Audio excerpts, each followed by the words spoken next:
Now, the way that the show had me hooked within the first 5 minutes, not that anything so sensational was happening, but you know, sometimes you cut something on and there's just a feeling about it and you feel like, oh, this could be and turn into something. This was definitely that. The draw for me beforehand was the name James Wan being thrown out there. As a horror fan, I was like, oh, James Wan, this is not a James Wan show, but what it is, I'm definitely here for it. I can't stay.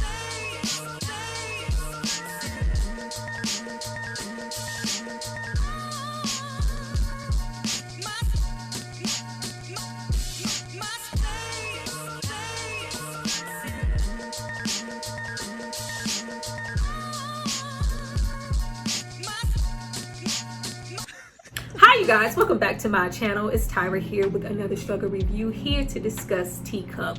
Episodes 1 and 2 is available on Peacock if you need to know where to find it. Now while I give you guys a chance to hit that like button, the notification bells, all the whistles and whatnot, do know that I will also be discussing this show in a live matter where we can get even deeper into the episodes, get you guys opinions on it, and really talk about this show and grow with it, because I feel like it's going to get really interesting. Starting off, let's get into James Wan, because the way that was the draw for me, that was the first name that I heard. And then when I actually saw this show, I was like, this is not James Wan. And it's because he's only acting as producer and not so much a writer or a director of this show.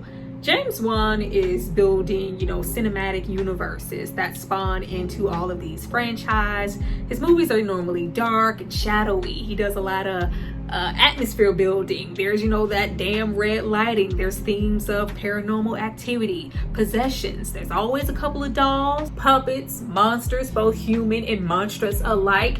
You know a James Wan production when you see one, which is why I knew that this wasn't one. Give credit where credit is due. This is actually written and directed by Ian McCulloch, and it is also inspired by the book novel Stinger. Just wanted to say that.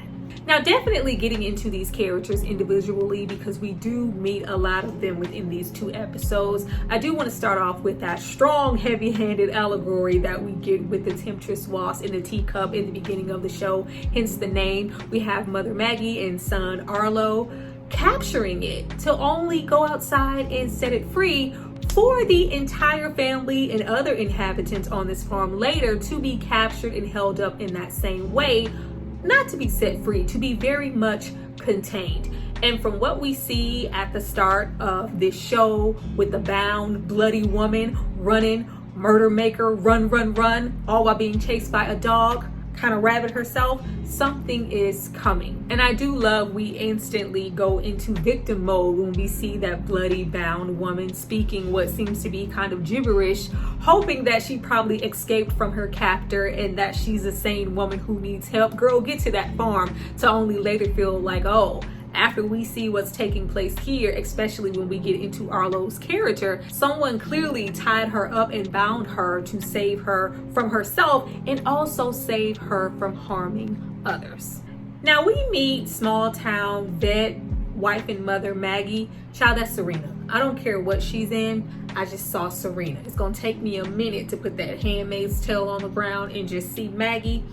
Yeah, but I love the subtlety in presenting their marriage and their family dynamic to us, as to say, we're not saying everything outright, but clearly something is wrong and something is broken within their dynamic. Infidelity, to be exact. No, I'm not ready to talk to you or anybody else about it, especially not your mother, who is here now living with us. We don't spend a whole lot of time with the mom, and I know that eventually we will. I am really getting into her character with the show. Her and her cat scratch fever. She gives 70s hippie. I'm trying to reclaim my time. I'm old, I got the shakes, the tremors, and I'm not a pothead. I'm sorry for calling you that. I've never been that.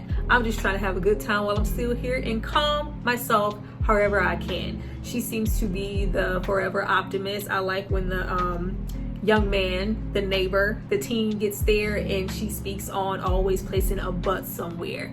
Forever going, hey, this is one thing, but also have this, always have a smoke, always have a whiskey. Hey, ain't nobody's looking. You go ahead and get you some. Get you a little taste. Everybody need a little taste.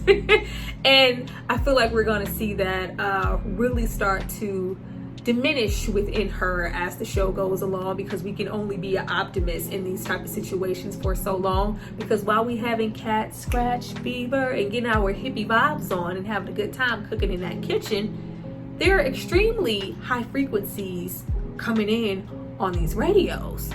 The animals, like everybody knows, anytime the dogs, cats, horses, goats, sheep, pig start going amok and going stir crazy, that means something is coming. Pack your stuff and get the hell out of Dodge. Now, speaking of getting the hell out of Dodge, I kept having to tell myself, this is a small town, they are on a farm. This is a small town, small family, they are on a farm. Lifestyle is different. Because when that baby, little Arlo, who they keep, sparring out, oh, he's prone to playing hide and seek. He's always, jumping out, doing kid-like things. Oh, that Arlo, who knows where he is? He'll be back. And we're just very nonchalant about seeking out and finding him once he trottles deeper and deeper into those woods to find this goat. Because we know where your son is. They weren't being reactionary enough for me, but I kept having to tell myself, this is not that. This is a farm. Kids are probably outside playing, trading those woods, or just playing games all the time. But yeah, put a low jack on your kid. But with them moving in literal slow motion to find Arlo, did you go? I don't know. Did you see him? I don't know. Well, won't you go? I don't want to go. I went last time. We have an additional family roll-up concern for their horse, who is going, a little star crazy like their animals. He was ramming his head into a fence. Can you please check him out? We can't even focus on the horse long enough before we notice that husband James, is giving side eyes to little Valeria. I was like, why her name Valeria? Why it just couldn't be Valerie, Val? We have to go Valeria. It sounds like a disease. Like, you know what? I've been meaning to tell you. I got Valeria. Like Valeria, but that's her name. Her name. And just with the nod and the wink, you could tell that if there is infidelity, it was most definitely with her, and neither one of our spouses know about it. With it being already dark at this time, we have little Arlo still out there in these woods, lost at this point, being met by this deranged woman who has been looming and is no longer bound, only to capture him, hop on top of him. I thought something was gonna come out of her mouth. Remember Jason Goes to Hell, where that thing was when she hopped on top of him and opened her mouth? I was like, oh, please, let's not do that. But there is, in a stylistic way, some transference through this switch of the eyes, like a glaze, or just a brief notation of whatever I had, I am now passing it on to you. And from what it looked like in that moment, once you do pass it on, it's not like it's something that's inhabiting you and now it inhabits the both of you. I feel like she passed it on, and now it was with him and was no longer with her, because it felt like she came to when she was under. And as we see with Arlo later, there is this sense of possession and you being no longer in control of your thoughts, your mind, your body, and you're doing whatever is inside of you is telling you to do, where she needs to be really, really far at this point, because girl, the dog rolled up. The stalking black dog rolled up and killed her own sight. She never stood a chance. But getting into the scientific, more supernatural side of this horror show, that is one of the main things I liked about it, that it's not something just outward presenting. Very much so is giving you Invasion of the Body Snatchers, Alien, most definitely The Thing. Something is inhabiting you, but nobody knows.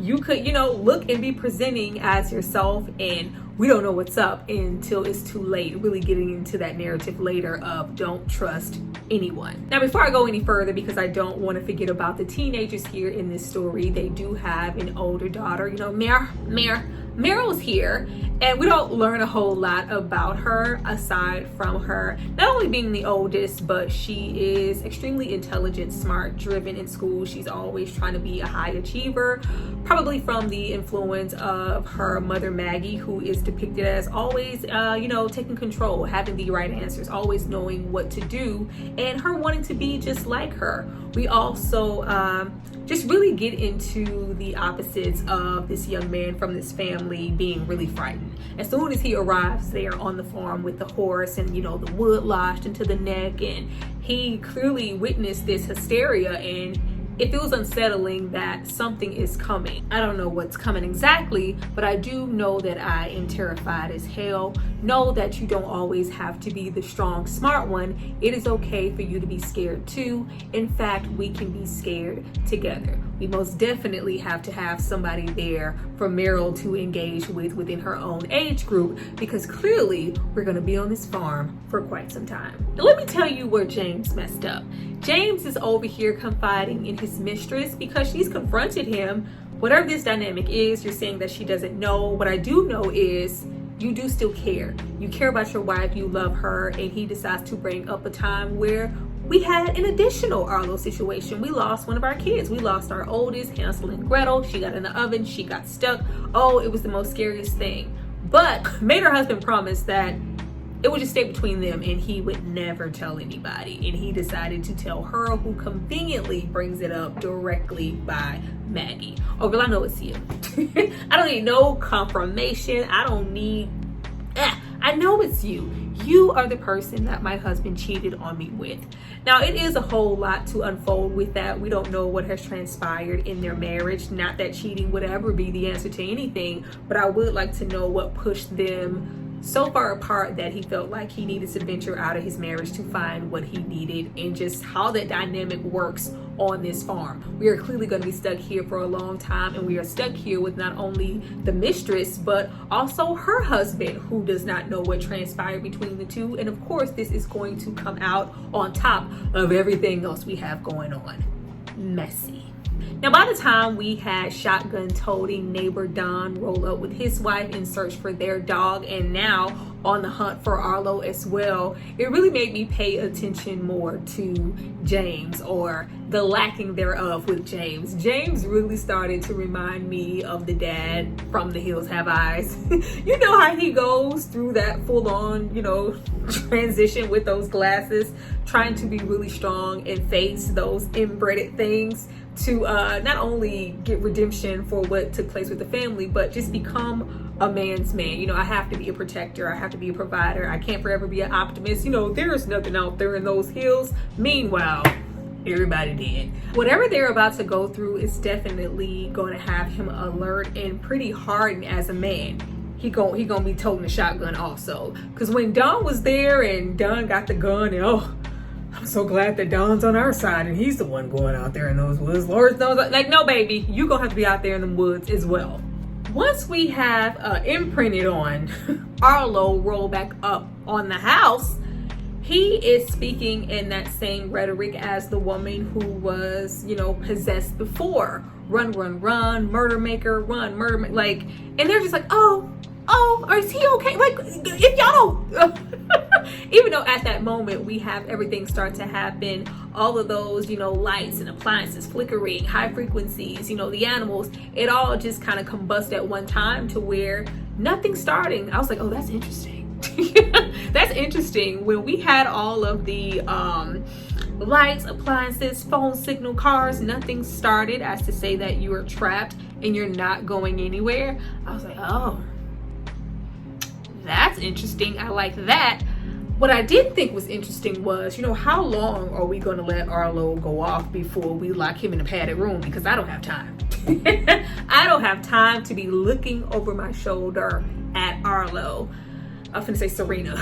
Maggie, wanting to mother her son naturally. We can't get out of here, fine. Let me get him upstairs, get him clean, get him comfortable, ask him questions about what happened to you, if you even remember anything, at which we have Arlo pretty much go back and forth between this entity that is talking to him, possessing him, and him just being simply her son. But when the entity happens, oh, we trying to slice and dice. We got the scalpel. We're attacking. We are pushing, you know, the older like we are very reactionary, very unsafe. I was like, all right, I'm not gonna play with this. I'm not gonna play with this. And there's just this feeling of how far are we gonna let this go with Arlo? And when this leaves Arlo and, you know, reaches a full-grown adult, you know, man or woman, nobody is gonna be safe. Don't trust anybody. But Arlo would have, you know, 0 more times to roll up on me. You think I'm gonna be watching my back? This isn't Pet Cemetery. You gotta go. Now it's about time that we get into the brother with the mask. Because I'm like, y'all do know we can see that's a brother, right?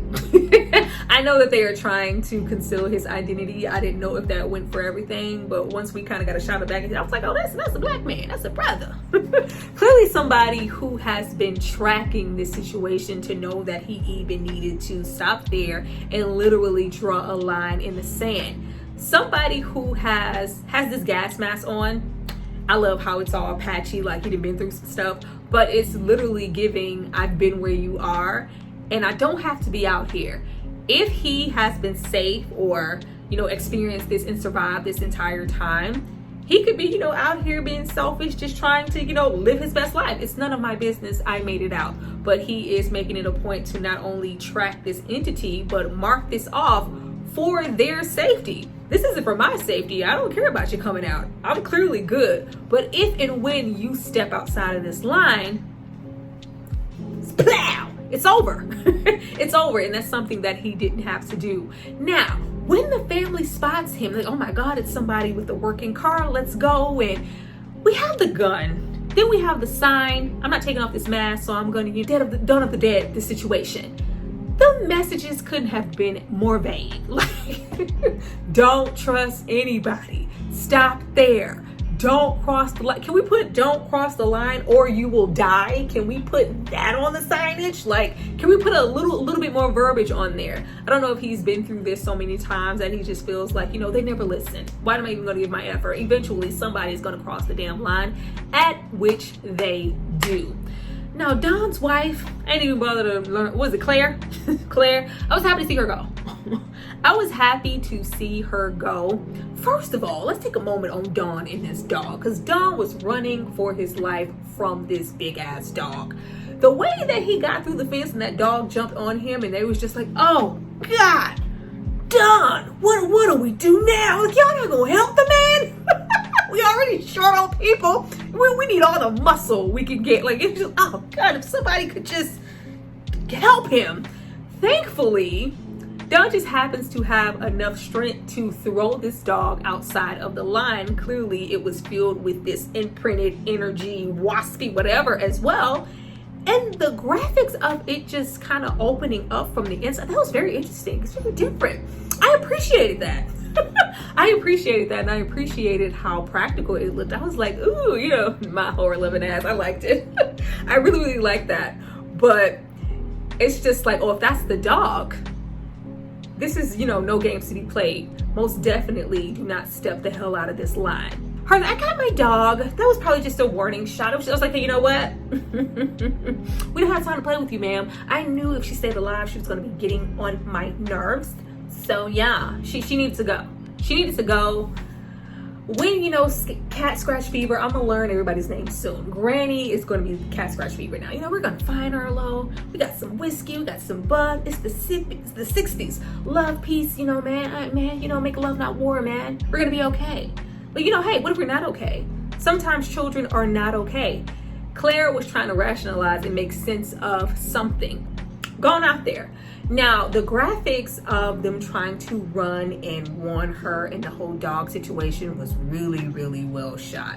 When she got over there and he was trying to grab her, the husband, and his own, like, if you like put your pinky toe over this blue line, it is over. I was like, oh, you don't got no time to like hop over, hop back, or like you are instantly transforming and dying. I'm melting. You are convulsing and splitting and splacking. You're break dancing. Your rib cage is popping out, and it's over. And the way I'm telling you that I am here for it. I am absolutely here for all of that. Poor Don. He has to, you know, be on his phone without his significant other. But at least he had the dog. We know how much she cared about that dog. We thought that dog was gonna protect her. Should have stayed your ass inside. Talking about that was a warning shot. That's probably, you don't go nowhere without your husband. We end off the show with Arlo. Now with Arlo, you kind of get mixed messaging because when he is in that possessed sense, when he's not trying to kill anybody or hurt someone, he is talking about running, getting away, run, you know, murder, mass, like he's saying a whole lot of stuff. Red rum, it's very much so that. But he was saying, you know, he said that we should run, we need to get out of here. I'm like, is that, you know, Arlo's sensibilities? But he is sounding more so possessed, but this feels like an entity that wants to toy with them and get you to stay captured and contained. So why would he be telling him to run, or having Arlo tell them to run, when if you go over that blue line, you instantly die? And the thing clearly wants to travel from person to person in imprint or whatever. But he ends off pretty much with saying, you know, what we've heard like a lot in these recent shows. He's coming. He's coming. It's coming. He's coming. Who he is, we have no idea, but be afraid. Be very, very afraid. This has the potential to get really, really interesting. Don't we just love a one setting show? Don't we? A one setting show, one setting type of film. You really have to work well with the dimensions of where your setting is and be really creative with your stories to keep, you know, characters interesting and stakes high. And we're not really leaving this property. We can't, because we're gonna die. Clearly we're gonna have the masked man wanting to help them. Clearly he didn't come this far in the blue line and giving warnings just to leave them now. And maybe he is invested in this thing so he could maybe capture it and stop it. Who even knows his story? I don't know, but I am definitely gonna be sticking around to find out. Well, you guys, that was my recap and review for Teacup. I hope you enjoyed it. Please let me know down there at the bottom. As I said at the start of this video, I will be doing lives, you know, with my friends and them, and we will be diving into Teacup even more. I really love when you guys pull up to those lives. Of course, I will leave the link below for that. And just really get into your theories and your thoughts of what you maybe think could happen in the future with this show, if you're interested, and what you even think about it at all, just to have a good time with us. So join us if you are interested in that. Please remember to like, share, and put those notifications on if you like what I had to say, and if you had a good time in this video. I would love to see it. I see you guys next time for my next recap. Bye.